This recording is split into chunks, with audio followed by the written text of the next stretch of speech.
கொல்லப்பட்ட ஊடகவியலாளர்களான சிவராம் மற்றும் ரஜிவர்மன் ஆகியோரின் நினைவு தினம் யாழில் அனுஷ்டிப்பு. வடக்கு கிழக்கில் உள்ள முக்கிய இடங்களை இந்தியாவுக்கு வழங்குவதற்கு அரசியல் கட்சிகள் முயற்சி, கலிலூர் ரஹ்மான் குற்றச்சாட்டு. ஸ்வீடன் விமான நிலையத்தில் அனுரவுக்கு அமோக வரவேற்பு. ஜப்பானிய வெளிவிவகார அமைச்சர் இலங்கை வருகை. வடக்கில் கோரிக்கைகளை ஏற்காத அரசு, அபிவிருத்தி உத்தியோகத்தர் சங்கத்தின் தீர்மானம். தஹ்ரானுக்கு எதிரான சர்வதேச பிடியாணை 2018 ஆண்டிலேயே கிடைத்த புலனாய்வு அறிக்கை. ஸ்ரீதரன் உடனடியாக வீதிக்கு வர வேண்டும், பகிரங்க எச்சரிக்கை. வடக்கு கிழக்கில் காணிகள் தொடர்பில் அதிகரித்துள்ள பதற்றம், பிரித்தானிய நாடாளுமன்றில் எதிரொலிப்பு. இலங்கை அரசாங்கத்தின் மனித உரிமை மீறல் கடுமையாக சாடிய சர்வதேச மன்னிப்பு சபை. காணாமலாக்கப்பட்டோரின் உறவுகள் ஆணைக்குழு முன்னிலையில் சாட்சியம் அளிப்பு. மூதூரில் ஆக்கிரமிக்கப்பட்டு வரும் மேன்காமம் குளம், சாணக்கியன் எம்பி எடுத்த நடவடிக்கை. தமிழ்நாட்டிலிருந்து காங்கேசன் துறைக்கு மீண்டும் கப்பல் சேவை. தொடர்வது விரிவான செய்திகள். படுகொலை செய்யப்பட்ட ஊடகவியலாளர்களான சிவராம் மற்றும் ரஜிவர்மன் ஆகியோரின் நினைவு தினம் இன்றைய தினம் சனிக்கிழமை யாழ் ஊடக மையத்தில் அனுஷ்டிக்கப்பட்டது. யாழ் ஊடக மையத்தில் நடைபெற்ற இந்நிகழ்வில் ஊடகவியலாளர்கள் பலரும் கலந்து கொண்டு ஊடகத்துறைக்காக தம் இன்னுயிரை நீத்த ஊடகவியலாளர்களுக்கு தமது அஞ்சலியினை செலுத்தினர். ஊடகவியலாளரான தராகி சிவராம் என்று அழைக்கப்படும் தர்மரத்தினம் சிவராம் கடந்த 2005 ஆண்டு ஏப்ரல் மாதம் 28 கொழும்பு பம்பலப்பட்டி போலீஸ் நிலையத்துக்கு அருகில் வைத்து வெள்ளைவானில் வந்த இனம் தெரியாதவர்களால் கடத்தப்பட்ட பின்னர் நாடாளுமன்றத்துக்கு அருகில் படுகொலையான நிலையில் சடலமாக மீட்கப்பட்டார். ஊடகவியலாளரான செல்வராஜா ரஜிவர்மன் உதயன் பத்திரிகையின் அலுவலக செய்தியாளராக கடமையாற்றி வந்த வேளை கடந்த 2007 ஆண்டு ஏப்ரல் மாதம் 29 காலை 10 மணியளவில் ஸ்டான்லி வீதியில் வைத்து மோட்டார் சைக்கிளில் வந்த இனம் தெரியாத நபர்களால் சுட்டு படுகொலை செய்யப்பட்டார். யுத்த காலத்தில் ஒரு பரிமாணம் பெற்றதாகவும் யுத்தத்தின் பின்னரான இப்போதைய சூழலில் இன்னொரு பரிமாணம் பெற்றதாகவும் இருந்து வருகிறது. குறிப்பாக யுத்த காலங்கள் இடம்பெற்ற பொழுது மக்களுக்கான ஒரு விழிப்புணர்வை ஏற்படுத்துவதில், தேசியம் சார்ந்து செயல்படுவதில் நாங்கள் 39 ஊடகவியலாளர்கள் ஊடக பணியாளர்களை காவு கொடுத்திருக்கிறோம். அதில் தராகி சிவராம், ரஜிவர்மன் 2 பேருமே மிக பெருமதியானவர்கள். 2 பேரோடும் நான் நெருங்கி பழகியன் என்ற வகையில் அவர்களுடைய உணர்வுகள் எனக்கு என்றுமே பழக்கமானது. தராகி சிவராம் அவர்கள், குறிப்பாக தராகி சிவராம் அவர்கள் ஒரு பரந்துபட்ட அறிவு கொண்டவராகும், மிக தெளிவான அரசியல் பாதைகள் பற்றிய ஒரு புரிதல் கொண்டவராக இருந்திருந்தார். அவர் ஆயுதவழி தன்னுடைய பல்கலைக்கழக பட்டப்படிப்பை இடைநிறுத்தி ஆயுதவழி போராட்டத்தை நம்பி பயணித்த அவர் பின்னர் ஒரு காலத்தில் ஊடகவியலாளராக, இலங்கையின் தீர்க்கப்படுகின்ற ஒரு தீர்க்க தரிசனம் மிக்க ஒரு ஊடகவியலாளராக பரிமாணம் பெற்றிருந்தார். சிவராம் படுகொலை செய்யப்பட்டு 19 வருடங்கள் கடந்த பொழுதிலும் இன்று வரை அவருக்கான ஒரு மாற்று என்பது, அது அவருக்கான மாற்றீடு என்பது, பிரதியீடு என்பது இன்று வரை நமக்கு கிடைக்கவில்லை. அதே போன்று செல்வராசா ரஜிவர்மன் ஒரு இளம் பத்திரிகையாளனாக உதயன் பத்திரிகையின் அலுவலக செய்தியாளராக பணியாற்றினார். முன்னதாக ஈழநாதம் என பல பரந்துபட்ட இளம் வயதிலேயே அர்ப்பணிப்பு மிக்க ஊடக பணியை செய்திருந்த ரஜிவர்மனும் எங்களிடமிருந்து இந்த ஊடகமையம் இருக்கிற இதே சூழலில் காவு கொள்ளப்பட்டிருந்தார். உண்மையில யார் ஊடகமையம் பெருமைப்படுகிறது, தியாகங்கள் போற்றப்பட வேண்டும், மதிக்கப்பட வேண்டும், நினைவு கூறப்பட வேண்டும். அதனூடாகத்தான் நம்முடைய அடுத்த சந்ததிக்கு ஒரு வரலாற்றை சொல்ல முடியும் என யாழ் ஊடகமே நம்புகிறது.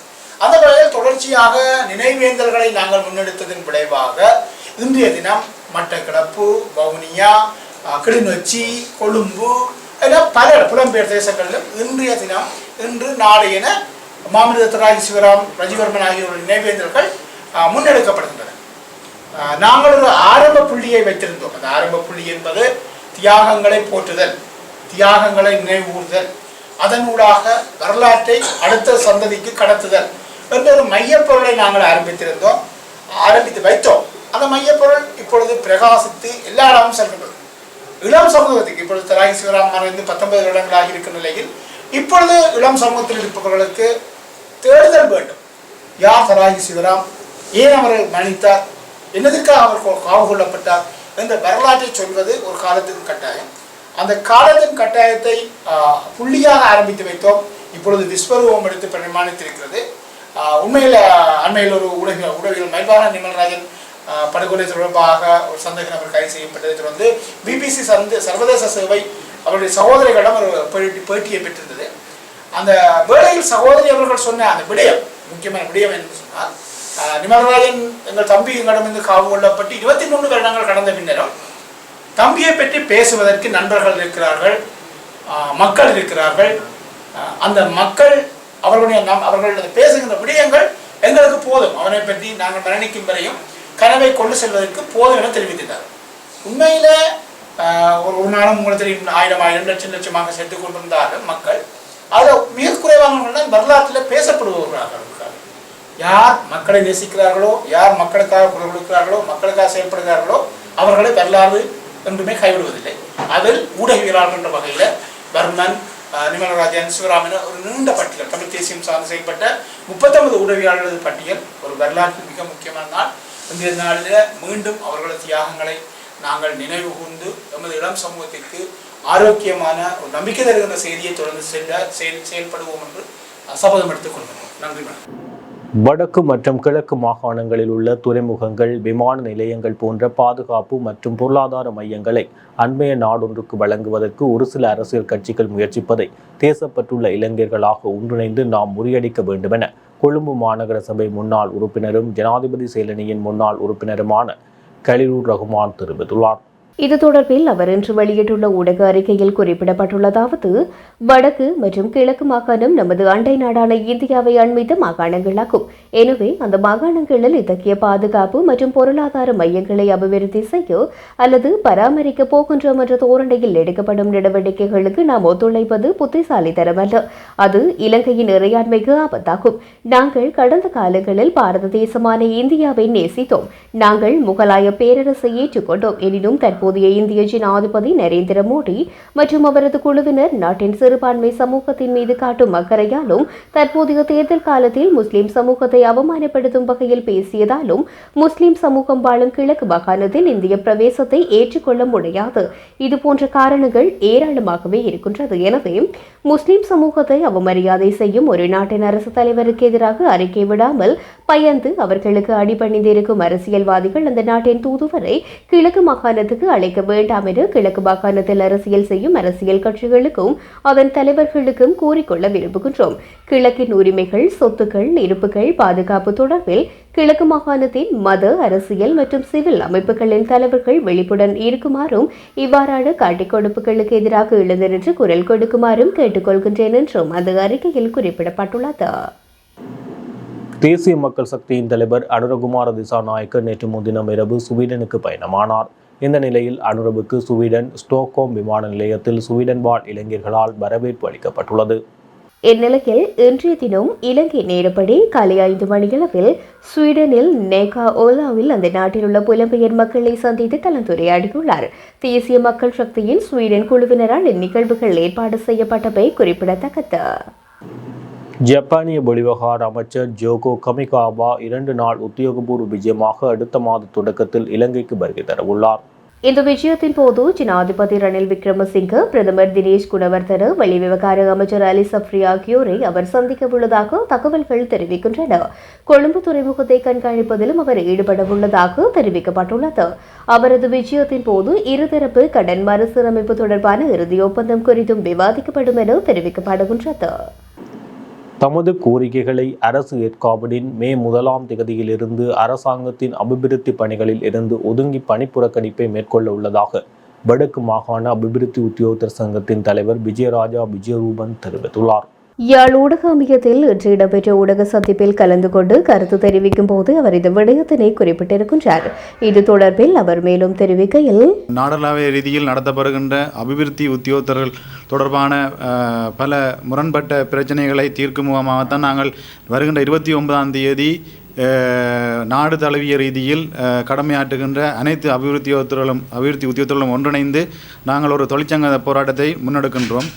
குறிப்பாக வந்து எங்களுடைய தொழிற்சங்க போராட்டத்துக்கான மிக முக்கிய காரணங்கள் வந்து நாங்கள் ஊடக அறிக்கையாக வந்து நாங்கள் சமூக வலைத்தளங்களிலும் எங்களுடைய ஃபேஸ்புக் தளங்களிலும் வந்து ஒஃபிஷியலாக அமல்படுத்தப்பட்ட ஃபேஸ்புக் தளங்களிலும் நாங்கள் பகிரப்பட்டிருக்கிறோம். அதில் வந்து நடைமுறையில் குறைபாடுடன் கூடிய சேவைபுரமான குறிப்புகளை வந்து நிவர்த்தி செய்ய சொல்லி சீராக்க சொல்லி நாங்கள் ஒரு கோரிக்கையை முன் வச்சிருக்கிறோம். அடுத்தது வந்து பாரிய இடைவெளியுடன் கூடிய சம்பள பிரச்சினை, அபிவிருத்தி உத்தியோகத்தர்களுக்கு நிர்வாக செலவில் ஒதுக்கப்படுற கொடுப்பனவில் வந்து 1/3 பங்கை வந்து அபிவிருத்தி உத்தியோகத்தர்களுக்கு கொடுக்க வேண்டும் என்று சொல்லி நாங்கள் அந்த கோரிக்கையாக முன் வச்சிருக்குது. மற்றது பொருளாதார அபிவிருத்தி உத்தியோகத்தர்களுக்கு அலுவலக கொடுப்பனவை வந்து 3000 ரூபாயாக உயர்த்த சொல்லி நாங்கள் ஒரு கோரிக்கையும் அதில் முன் வச்சிருக்கிறோம். மற்றது காகிதாதிகள் எழுதுகருவிகளுக்கான நிரந்தர கொடுப்பனவை சம்பள பட்டியலோடு இணைக்க சொல்லி என்றும் நாங்கள் ஒரு கோரிக்கையை முன் வச்சிருக்கிறோம். இதற்கு மேலதிகமாக வந்து குறிப்பாக வந்து வடமாகாணத்தை பொறுத்த வரைக்கும் வந்து ஏனைய மாவட்டங்களில் கடமையாற்றுகின்ற அபிவிருத்தி உத்தியோகத்தர்கள் வந்து யாழ் மாவட்டத்தைச் சேர்ந்தவர்களாகத்தான் அதிகளவான அபிவிருத்தி உத்தியோகர்கள் காணப்படுகிறார்கள். இவ்வாறான நிலையில் அவர்களுக்கு யாழ் மாவட்டத்திலிருந்து ஏனைய மாவட்டங்களுக்கு சென்று வருவதனால் வந்து அதிகளவு பிரயாண செலவு அவர்களுக்கு ஏற்படுகிறது. குறிப்பாக வந்து அவங்களோட சம்பளத்தில் வந்து கூடிய பாகம் வந்து அவங்க பிரயாணத்துக்கு செலவழிக்கிற வீதம் தான் கூட. இப்போ தற்போதைய பொருளாதார நெருக்கடியில் வந்து யாழ் மாவட்டங்களில் கடமையாற்றுகின்ற அபிவிருத்தி உத்தியோகத்தர்கள் வந்து வெளி மாவட்டங்களில் கடமையாற்றுவதில் வந்து பல சவால்களை எதிர்நோக்குறாங்க. இவ்வாறான நிலைமையில் வந்து அநேகமான பிரதேச செயலகங்களில் வந்து திணைக்கள தலைவர்களால் வந்து கூடுதலான கடமை பகிர்வுகள் வழங்கப்படுது. குறிப்பாக வந்து களப்பணிகளில் ஈடுபடுகின்ற அபிவிருத்தி உத்தியோகத்தர்களுக்கு வந்து ஆக்டிங் டிவிஷன்களாக பல டிவிஷன்கள் ஒரு அபிவிருத்தி உத்தியோகத்திற்கு ஒன்றுக்கும் மேற்பட்ட டிவிஷன்கள் வழங்கப்படுது. இதில் வந்து அவங்க ஏனைய டிவிஷன் மெயின் டிவிஷனையும் பார்த்து ஏனைய டிவிஷன்களையும் கவர் பண்ணி செய்கிறதில் வந்து அவங்களுக்கு கூடுதலான செலவுகள் ஏற்படுது. கூடுதலாக இதில் பாதிக்கப்படுறது யாழ் மாவட்டத்தை சேர்ந்த அபிவிருத்தி உத்தியோகத்தர்களாம் இதில் கூடுதலாக பாதிக்கப்படுறாங்க. அதையும் நாங்கள் எங்கள்ட கோரிக்கையாக முன் வச்சு வடமாகாணத்தில் கடமையாற்றுகின்ற யாழ் மாவட்டத்தைச் சேர்ந்த அபிவிருத்தி உத்தியோகத்தர்கள் அதோடு தொடர்புடைய ஏனைய மாவட்டங்களில் கடமையாற்றுகின்ற அபிவிருத்தி உத்தியோகத்தர்களுக்கு மேலதிக சுமைகளை ஏற்படுத்தக்கூடாது என்ற ஒரு இதில் கருத்துக்களில் வந்து நாங்கள் பல கடிதங்களை நாங்கள் வந்து மாவட்ட செயலகங்களுக்கு அனுப்பியிருக்கிறோம். அதில் எந்த விதமான தீர்க்கமான முடிவுகளும் அனைத்து 5 மாவட்ட செயலாளர்களாலும் எங்களுக்கு ஒரு சரியான ஒரு தீர்வை பெற்றுக்கொள்ள முடியவில்லை. அதன் ஒரு கோரிக்கையாகவும் இந்த போராட்டத்தில் நாங்கள் அந்த அம்சத்தை முன்வாங்கி இந்த கோரிக்கையை முன்வைக்கிறோம். இதுக்கு ஒரு நியாயமான தீர்வு, இந்த எங்கண்ட கோரிக்கைகளுக்கு நியாயமான தீர்வுகள் கிடைக்காத விடத்தில் வந்து மே 1ஆம் தேதியிலிருந்து நாங்கள் அபிவிருத்தி வேலை திட்டங்களில் இருந்து அரசாங்கத்தால் முன்னெடுக்கப்படுகின்ற அனைத்து அபிவிருத்தி வேலை திட்டங்களில் இருந்தும் நாங்கள் ஒதுங்கி இருக்கிறதாக நாங்கள் எங்கண்ட வடமாகாண அபிவிருத்தி உத்தியோகத்தர் சங்கம், அகில இலங்கை அபிவிருத்தி உத்தியோகத்தர்கள் சங்கம் இணைந்து ஒரு முடிவுக்கு எட்டியிருக்கிறோம். அந்த தீர்வு சாதகமாக கிடைக்கும் பட்சத்தில் வந்து நாங்கள் அடுத்த ஒரு இதுக்கு வந்து கலந்தாலோசித்து அடுத்த திட்டங்களை நான் கொண்டு போறதாக நான் முடிவெடுத்திருக்கிறோம். பயங்கரவாதி சஹ்ரானின் அடிப்படைவாத செயற்பாடுகள் தொடர்பில் நான் அமைச்சராக பதவி வகித்த வேளையில் உரிய நடவடிக்கை எடுக்கப்பட்டது என ஐக்கிய மக்கள் சக்தியின் பொதுச் செயலாளர் ரஞ்சித் மத்தும பண்டார தெரிவித்துள்ளார். நாடாளுமன்றத்தில் நேற்றைய தினம் இடம்பெற்ற அமர்வில் கலந்து கொண்டு கருத்து தெரிவிக்கும் போது அவர் மேற்கண்டவாறு குறிப்பிட்டார். பயங்கரவாதி சஹ்ரானின் அடிப்படைவாத செயற்பாடுகள் தொடர்பில் நான் அமைச்சராக பதவி வகித்த வேளையில் உரிய நடவடிக்கை எடுக்கப்பட்டது என ஐக்கிய மக்கள் சக்தியின் பொதுச் செயலாளர் ரஞ்சித் மத்தும பண்டார தெரிவித்துள்ளார். மேலும் 2018, 5, 17 மற்றும் 2018, 5, 19 ஆகிய காலப்பகுதிகளில் பயங்கரவாதி சஹ்ரான் தொடர்பில் அரசு புலனாய்வு பிரிவு அறிக்கை சமர்ப்பித்தது. இதற்கமைய பயங்கரவாதி சஹ்ரானை கைது செய்வதற்கு பயங்கரவாத தடுப்பு பிரிவினர் 2018 7 2ஆம் தேதி நீதிமன்றத்தில் அனுமதி பெற்றுக் கொண்டனர். அத்துடன் சர்வதேச பிடியாணையும் பிறப்பிக்கப்பட்டது என குறிப்பிட்டுள்ளார். தொடர்ந்தும் தெரிவிக்கையில், உயிர்த்த ஞாயிறு குண்டு தாக்குதல்கள் நடத்தப்பட்ட போது சட்டம் மற்றும் ஒழுங்கு அமைச்சராக நான் பதவி வகித்ததாக மக்கள் விடுதலை முன்னணியின் தலைவர் அனுரகுமார திசுநாயக்கு, ராஜாங்க அமைச்சர் சானக வகும்பர ஆகியோர் குறிப்பிட்டது முற்றிலும் பொய்யானது. 2018 10 26ஆம் தேதி இடம்பெற்ற அரசியல் சூழ்ச்சியை தொடர்ந்து சட்டம் மற்றும் ஒழுங்கு அமைச்சு பதவியில் இருந்து நான் நீக்கப்பட்டேன். 52 நாள் அரசியல் நெருக்கடிகளின் போதும் அதற்கு பிற்பட்ட காலத்திலும் சட்டம் மற்றும் ஒழுங்கு அமைச்சராக நான் பதவி வகிக்கவில்லை. பயங்கரவாதி சக்ரானின் அடிப்படைவாத செயற்பாடுகள் தொடர்பில் நான் அமைச்சராக பதவி வகித்த வேளையில் உரிய நடவடிக்கை எடுக்கப்பட்டது. 2018 5 17 மற்றும் 2018 5 19 ஆகிய காலப்பகுதியில் பயங்கரவாதி சக்ரான் தொடர்பில் அரசு புலனாய்வு பிரிவு அறிக்கை சமர்ப்பித்தது. இதற்கமைய பயங்கரவாதி சக்ரானை கைது செய்வதற்கு பயங்கரவாத தடுப்பு பிரிவினர் 2018 7 2ஆம் தேதி நீதிமன்றத்தில் அனுமதி பெற்றுக் கொண்டனர். அத்துடன் சர்வதேச பிடியாணையும் பிறப்பிக்கப்பட்டது. 2018 6 7ஆம் தேதி முதல் எனக்கு அரசு புலனாய்வு பிரிவின் அறிக்கை சமர்ப்பிக்கப்படவில்லை. பயங்கரவாதி சக்ரான் தொடர்பில் விசாரணைகளை மேற்கொண்ட பிரதி போலீஸ் மா அதிபர் நாலகடி சில்வாவுக்கு எதிராக நாலக குமார் என்ற நபர் குற்றச்சாட்டுகளை முன்வைத்தார். இதனைத் தொடர்ந்து நாலக சில்வா இடைநிறுத்தப்பட்டார். நாலக சில்வாவுக்கு எதிரான குற்றச்சாட்டுகள் நிரூபிக்கப்படவில்லை. இவர் தற்போது விடுதலையாகியுள்ளார். ஆகவே இவருக்கு எதிராக முன்வைக்கப்பட்ட குற்றச்சாட்டுகளும் சூழ்ச்சிகளில் ஒரு பகுதியாகும். இவ்வாறான நிலையில் குண்டு தாக்குதல் நடத்தப்பட்ட போது நான் சட்டம் ஒழுங்கு பாதுகாப்பு அமைச்சராக பதவி வகித்ததாக மக்கள் விடுதலை முன்னணியின் தலைவரும் ராஜாங்க அமைச்சருமான சாண்டக வகும்பரவும் குறிப்பிடுகின்றார். இவ்விருவரும் குண்டு தாக்குதல்தாரிகளே. சிறையில் இருந்து வெளியில் வந்த நபர் தனது பெயரை மாற்றிக் கொள்வதை போன்றே மக்கள் விடுதலை முன்னணியினர் தற்போது தேசிய மக்கள் சக்தி என்று பெயர் மாற்றம் செய்து கொண்டு ஆட்சியை கைப்பற்ற முயற்சிக்கின்றார்கள். ஜேவிபியினரது வரலாற்றை நாட்டு மக்கள் மறக்கவில்லை என குறிப்பிட்டுள்ளார். இப்போது வடக்கில் இருக்கும் 3 பாராளுமன்ற உறுப்பினர்கள் அடுத்த தேர்தலில் ஒருவராக மாறலாம் அல்லது ஒருவர் கூட இல்லாமல் போகலாம் என யாழ் பல்கலைக்கழக அரசியல் விஞ்ஞான பேராசிரியர் KT கணேசலிங்கம் எச்சரிக்கை விடுத்துள்ளார்.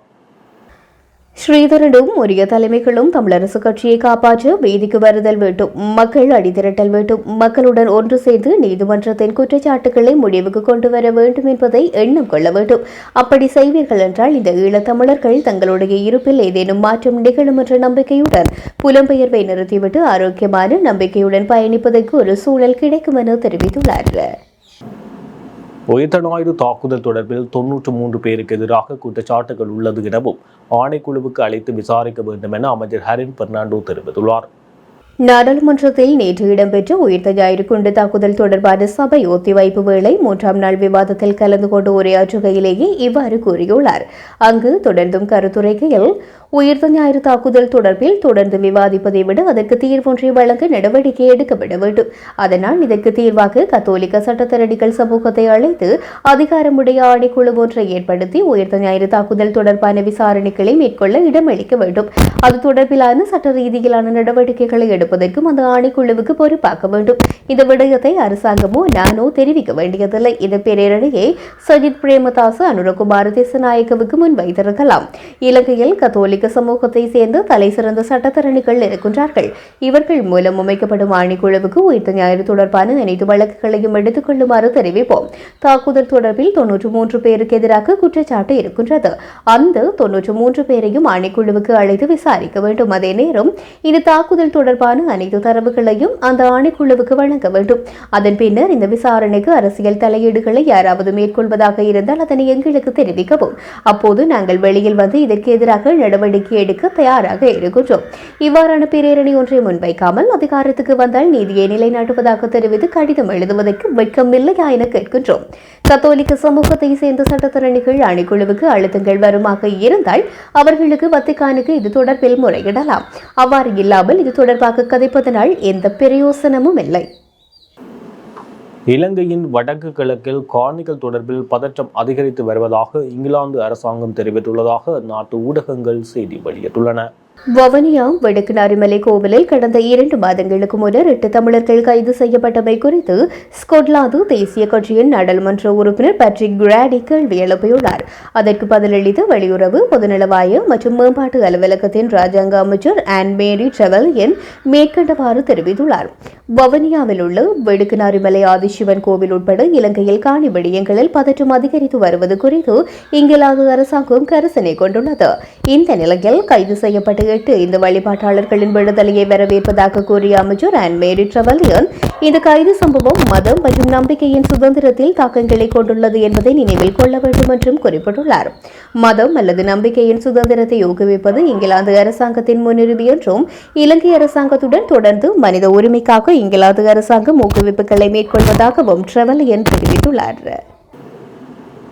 சர்வதேச மன்னிப்பு சபை தமது உலகளாவிய வருடாந்த அறிக்கையின் ஒரு பகுதியாக இலங்கை அரசாங்கத்தின் மனித உரிமை மீறல் பதிவுகளை கடுமையாக சாடியுள்ளதாக தெரிவிக்கப்பட்டுள்ளது. அதன்படி நீதி மற்றும் போரினால் பாதிக்கப்பட்டவர்களுக்கு இழப்பீடு வழங்குவதற்கான விடயத்தில் இலங்கை அரசாங்கம் குறிப்பிடத்தக்க முன்னேற்றம் எதனையும் காணாத நிலையில் தண்டனையின்மை தொடர்ந்தும் நிலை பெற்றுள்ளது என்று மன்னிப்பு சபை குறிப்பிட்டுள்ளது. அது மாத்திரமன்றி நாட்டின் பொருளாதார நெருக்கடி வறுமை கோட்டிற்கு கீழே உள்ள மக்களின் எண்ணிக்கையை இரட்டிப்பாக்கி இருக்கின்றது. அத்துடன் அரசாங்கம் மற்ற பிரச்சினைகளுக்கு மத்தியில் கருத்து சுதந்திரத்தை கட்டுப்படுத்தும் முயற்சிகளையும் முன்னெடுத்து வருகின்றது. இலங்கை அரசாங்கத்தினால் முன்மொழியப்பட்ட உண்மை ஆணையம் பற்றி ஏற்கனவே 9 சர்வதேச மனித உரிமை அமைப்புகள் செப்டம்பர் மாதத்தில் விமர்சனங்களை வெளியிட்டிருந்தன. உள்நாட்டு விசாரணை ஆணையங்கள் பொறுப்பு கூறலை உறுதி செய்ய தவறியதால் பாதிக்கப்பட்ட சில சமூகங்கள் இந்த திட்டங்களை முற்றிலுமாக நிராகரித்தன. இந்த நிலையில் நஷ்ட ஈடுகளுக்கான அலுவலகம் மற்றும் காணாமல் போனோர் தொடர்பான அலுவலகம் என்பனவற்றின் குறிப்பிடத்தக்க முன்னேற்றத்தை இலங்கை அரசாங்கம் இந்த வருடத்தில் எட்டவில்லை. அத்துடன் மனித உரிமை மீறல்களில் தண்டனையின்மைக்கான எடுத்துக்காட்டுகளாக உள்நாட்டு நீதிமன்ற அமைப்பில் மீண்டும் குறிப்பிடத்தக்க முன்னேற்றம் இல்லாமல் இழுத்தடிக்கப்பட்டதாகவும் சர்வதேச மன்னிப்பு சபை குறிப்பிட்டுள்ளது. கருத்து சுதந்திரத்தை கட்டுப்படுத்த இலங்கை அரசாங்கம் மேற்கொண்டு வரும் தொடர் முயற்சிகளையும் மன்னிப்பு சபை கடுமையாக சாடியுள்ளது. கடந்த நவம்பரில் கிழக்கு நகரமான மட்டக்களப்பில் நினைவேந்தல் ஊர்வலத்துக்காக 9 தமிழர்கள் இலங்கையின் கொடூரமான பயங்கரவாத தடுப்புச் சட்டத்தின் கீழ் கைது செய்யப்பட்ட சம்பவத்தை சபை மேற்கோள் காட்டியது. இந்த சட்டத்தை ரத்து செய்வதாக உறுதியளித்த போதிலும் இலங்கை அரசாங்கம் பயங்கரவாத தடை சட்டத்தை தொடர்ச்சியாக பயன்படுத்தி வருகின்றது. இலங்கையின் இணைய பாதுகாப்பு யோசனையும் பௌத்தத்தை விமர்சிப்பதற்காக சமூக விமர்சகர்கள் கைது செய்யப்பட்டதையும் மன்னிப்பு சபை விமர்சித்திருக்கின்றது. இதேவேளை இலங்கையில் போராட்டங்கள் ராணுவம் மற்றும் காவல்துறையினரால் கடுமையாக ஒடுக்கப்படுவதனால் சர்வதேச சமூகம் அதன் பாதுகாப்பு படைகளின் பயிற்சி மற்றும் ஏற்பாடுகள் உட்பட இலங்கை அரசாங்கத்துடனான ஒத்துழைப்பை அவசரமாக மறுபரிசீலனை செய்ய வேண்டும் என்று சர்வதேச மன்னிப்பு சபை அழைப்பு விடுத்துள்ளமை குறிப்பிடத்தக்கது. காணாமல் போனோர் பற்றிய அலுவலகத்தினால் வலிந்து காணாமல் ஆக்கப்பட்டோரின் உறவினர்களால் சாட்சியம் அளிக்கும் விசாரணை இன்று சனிக்கிழமை தமிழகாமம் பிரதேச செயலக மண்டபத்தில் இடம்பெற்றது. கடந்த யுத்த காலத்தின் போது வலிந்து காணாமல் ஆக்கப்பட்டவர்கள் பலர் இருக்கின்றார்கள். அது தொடர்பாக கொழும்பிலிருந்து வருகை தந்த ஆணைக்குழு முன்னிலையில் காணாமல் ஆக்கப்பட்டவர்களின் உறவுகள் ஆணைக்குழு முன்னிலையில் சாட்சியம் அளித்தனர். திருகோணமலை மாவட்டத்தில் உள்ள தம்பலகாமம், கந்தலாய், திருகோணமலை பட்டினமும் சூழலும் மொரவெவ ஆகிய பிரதேச செயலக பிரிவுகளை சேர்ந்து சுமார் 48 உறவுகளுக்காக விசாரணைக்காக அழைப்பு விடுக்கப்பட்டிருந்தது.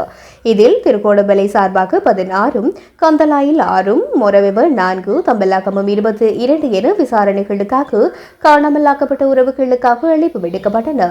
இவர்களின் விண்ணப்பங்கள் பரிசீலிக்கப்பட்டு ஆணைக்குழு முன்னிலையில் சாட்சியம் அளிப்பு இடம்பெற்றன.